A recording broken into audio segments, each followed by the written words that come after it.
Cara, você viu o debate ontem? Metade do orçamento vai para pagar a dívida pública. Quer dizer que metade do orçamento vai para pagar juros para banqueiro enquanto não tem dinheiro para saúde, educação e previdência?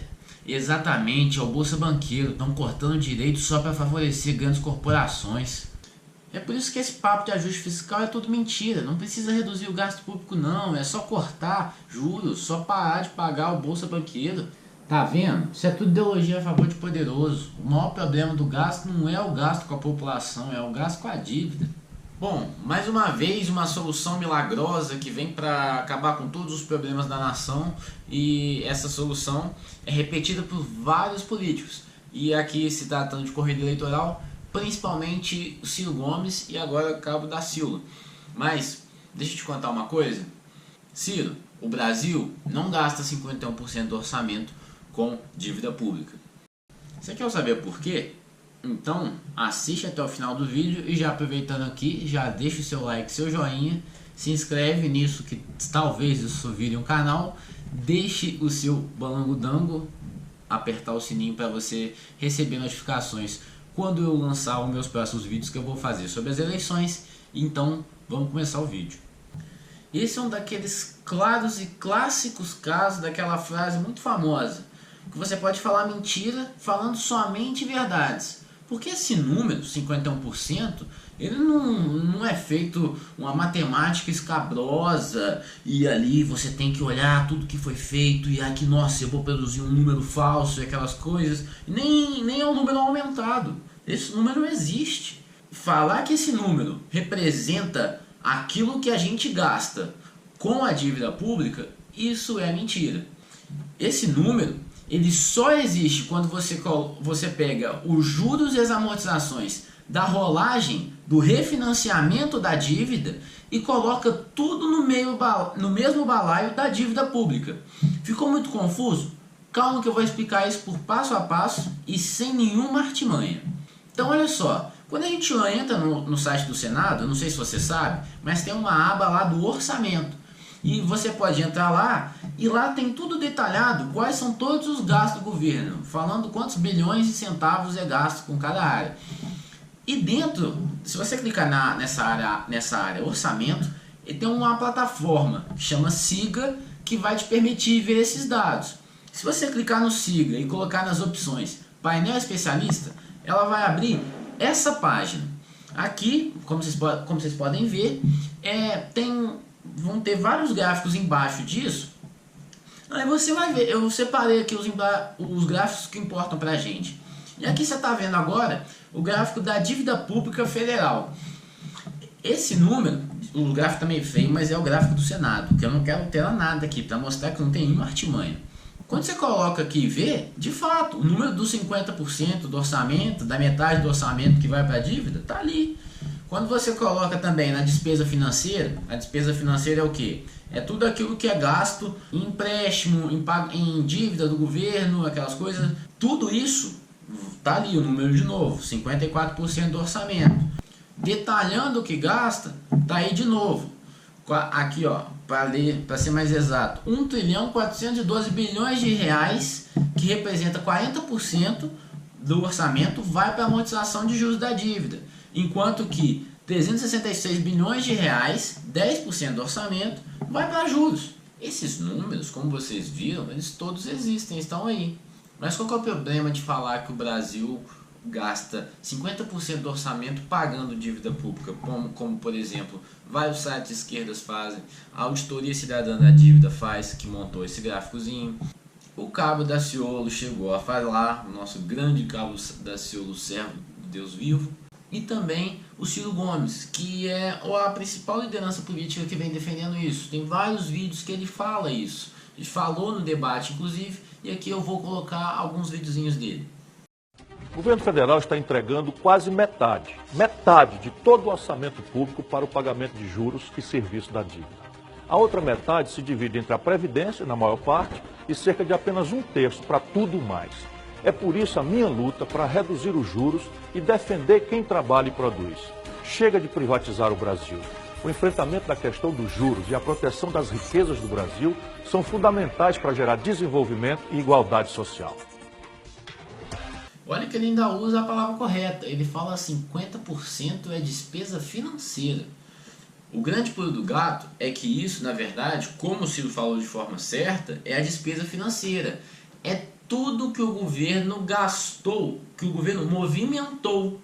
Mas isso deixa de colocar tudo que o governo ganha emitindo títulos para refinanciar a dívida, para rolar a dívida.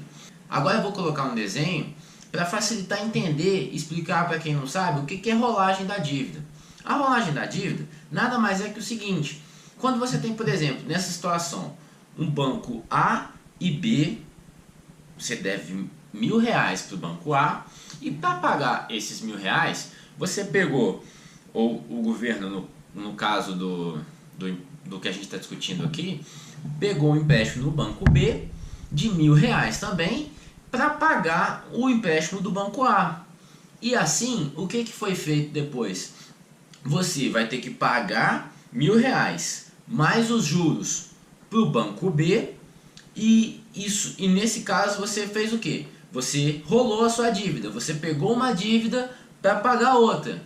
E daí, no final, eu te faço a pergunta: qual que é a sua dívida no final das contas? A sua dívida é a dívida antiga que você tem agora com o banco B, mais os R$100 de juros que você deve para o banco B, ou você deve R$2.100, que é justamente a dívida que você refinanciou no banco A, mais a dívida que você tem agora com o banco B? Bom, vendo esse exemplo prático aqui, eu acho que você ficou com a primeira resposta e sabe que a dívida de fato é R$1.100. Esse é o problema de colocar no mesmo balaio os juros e a dívida que você ainda tem que pagar, junto com a dívida que já foi rolada e que já foi paga. Não estou dizendo que essa forma de fazer o orçamento está errada. Não, essa despesa tem que ser contabilizada no orçamento. Agora, o que está errado é as conclusões que a gente tira de só ler a primeira página dele. Então, só aí, nesse exercício simplista que a gente fez, a gente já conseguiu aumentar a despesa em R$1.000 do que ela realmente era. Já no mundo real, fora desse pequeno exemplo, ela também gera uma diferença brutal.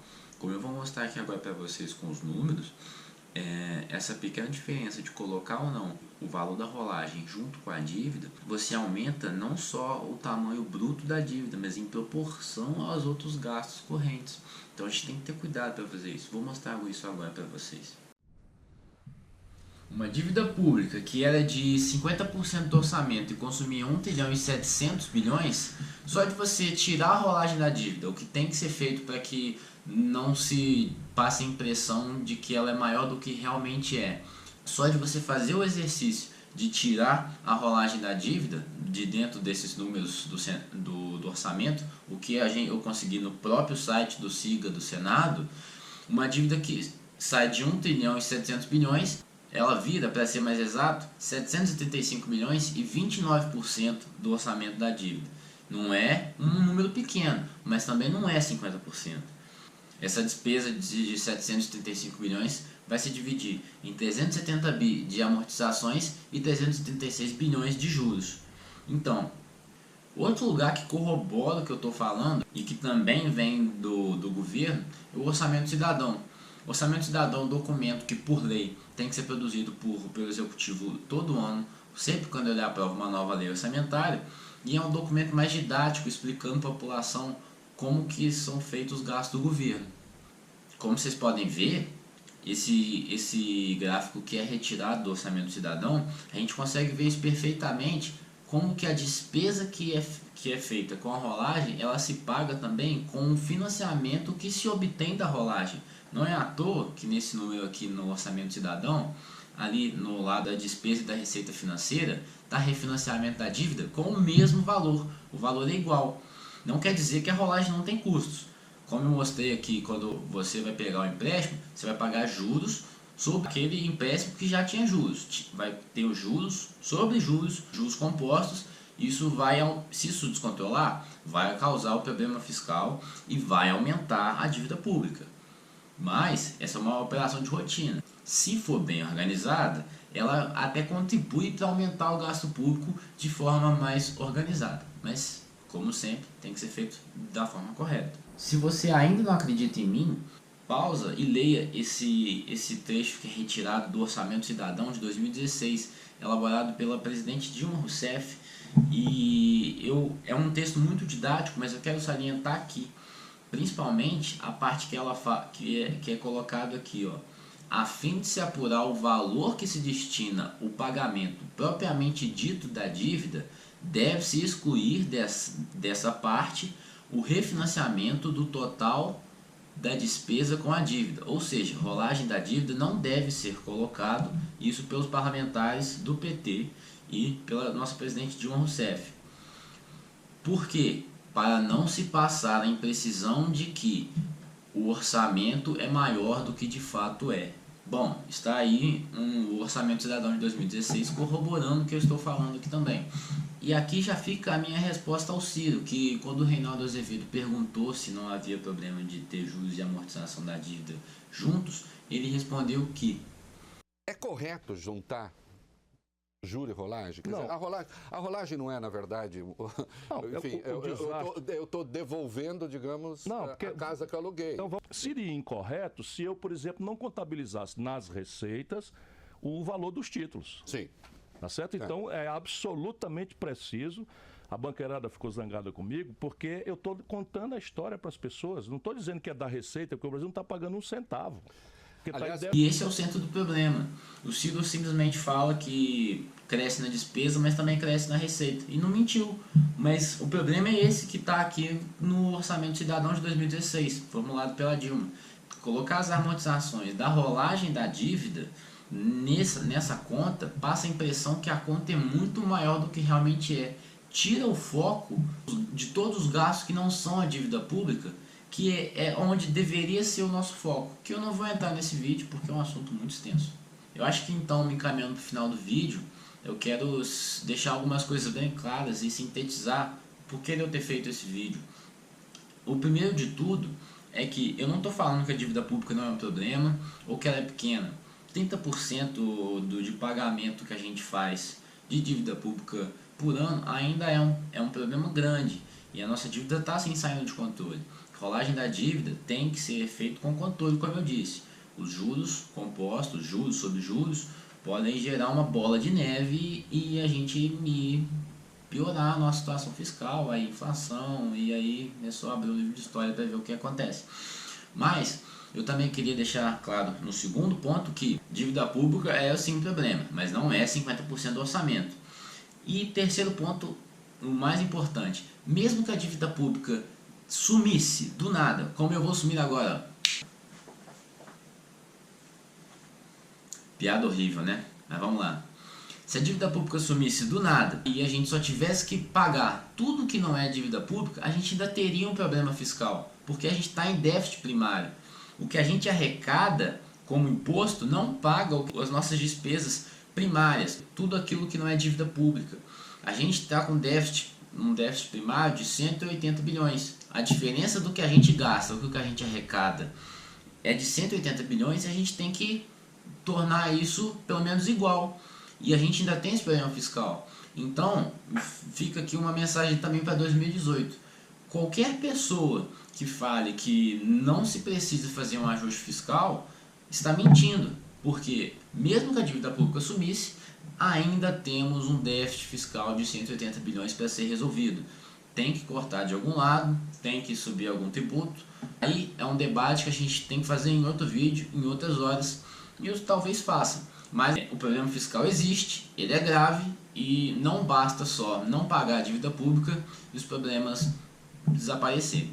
Tanto que o próprio Ciro Gomes falou, e isso falou muito bem, que a gente desde 2015 não tira um centavo do orçamento que viria para direitos sociais ou para garantir salário de servidor. Tanto que o Ciro Gomes falou, a gente não paga dívida desde 2015, porque desde 2015 a gente não fez superávit primário, a gente não economizou dinheiro dos outros gastos para pagar a dívida pública. E o Ciro Gomes falou isso. As pessoas, não estou dizendo que é da receita, porque o Brasil não está pagando um centavo. porque está em déficit primário. Desculpa, candidato, lembrar o seguinte, pagar em estrito senso não estamos pagando. Nós fazemos prejuízo na prática. Nós estamos pagando, é déficit. Vence quase 1 trilhão, a gente rola todo e o juro é 380, a gente capitaliza. Por isso que a dívida está saindo de controle, já está. Bom, finalizando o vídeo, por que eu usei o Ciro Gomes? Essa é sim uma crítica ao Ciro, querendo ou não, essa é uma base de dados, é uma interpretação que ele faz dos dados que eu considero errada e que tem impactos na forma com que ele faz as suas propostas. E daí que vem algumas das minhas críticas para ele, mas eu não estou aqui desqualificando ou qualificando ele simplesmente por isso. Essa é uma análise, se ele é bom ou não para ser votado, que eu vou fazer depois. E na verdade eu só usei ele nesse vídeo porque dá mais visualização, porque mais gente que gosta ou não gosta do Ciro Gomes vem ver meu vídeo. Esse vídeo na verdade é uma base para qualquer outro vídeo que eu faça, porque eu aqui consigo simplesmente chegar e falar, olha, não sabe o que é a rolagem da dívida, porque ela não deve ser colocada junto com a dívida total, veja esse vídeo. Esse vídeo é mais para isso, se você vem do futuro para isso. Bom dia, boa tarde, boa noite, espero que você tenha entendido. Eu vou fazer novos vídeos sobre as eleições, falando tanto sobre assuntos e também fazendo avaliações dos candidatos separados. E vamos ver o que eu vou fazer, quais vídeos eu vou soltar. Se vocês quiserem deixar sugestões nos comentários sobre os futuros vídeos, deixem, vão me ajudar. Já falei demais, beijo!